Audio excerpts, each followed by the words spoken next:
Hello, Walnut class. Today I'm going to read you The Lion Who Wanted to Love. Deep in the African heartland, way out on the hot sunny plains, there lived a small lion who didn't fit in, and Leo was the lion's name.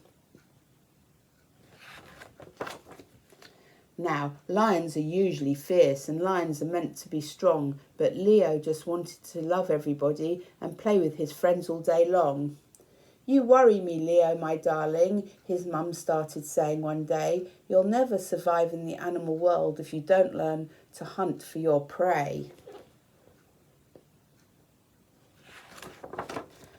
"But Mummy," said Leo, bewildered, "I don't think I quite understand. I'm sure there are plenty of lions that hunt who could kill all beasts in the land.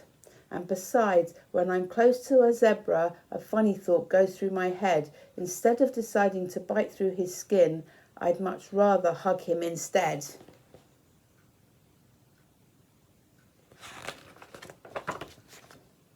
"I have spoken," said Leo's mummy sternly. "It's up to you now to decide. But if you insist you're not going to hunt, then there's no place for you in our pride."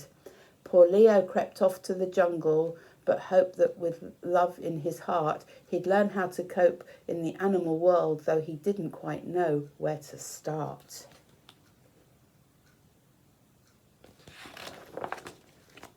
That evening, while Leo was sleeping, he woke up to a thunder of hooves, and when he looked up from his lair he could see a whole antelope herd on the move.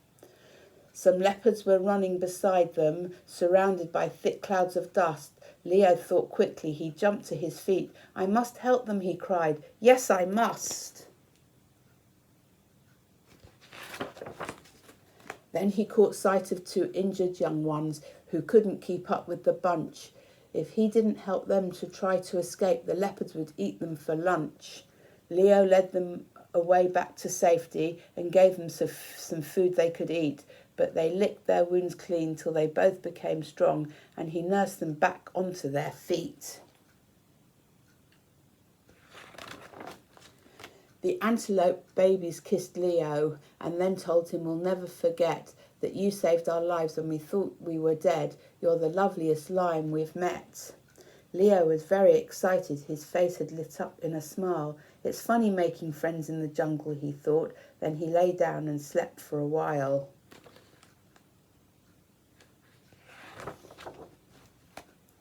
From that day on, Leo decided to run each squeal and each cry. He led the little hippos to watering holes and he taught baby birds how to fly.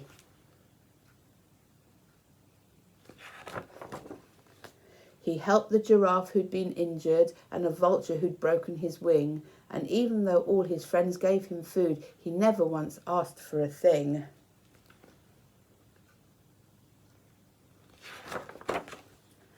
Then one day beside a wide river, Leo heard a small animal scream. He ran to the bank and caught sight of a cheetah being swept away quickly downstream. "Please help," cried the cheetah in panic. "I haven't yet learnt how to swim. The waterfall's going to drown me, and I'm sure." With a splash, Leo boldly leapt in.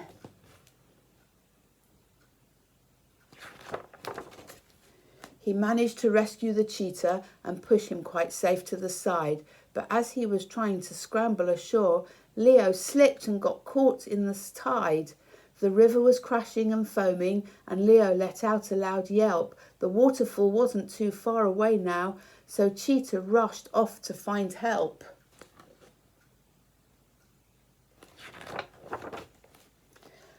The friends Leo had in the jungle all raced to the bank straight away. They wanted so much to show Leo their thanks. At last they had now found a way.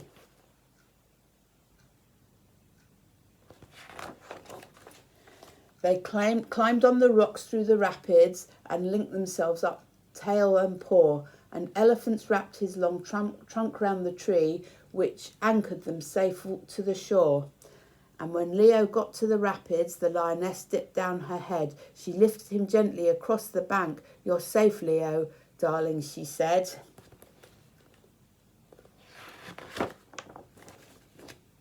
My son, your brave little lion, she spoke in her humblest tone. I was wrong now, I see love can bring us together. Please, Leo, she said, come back home.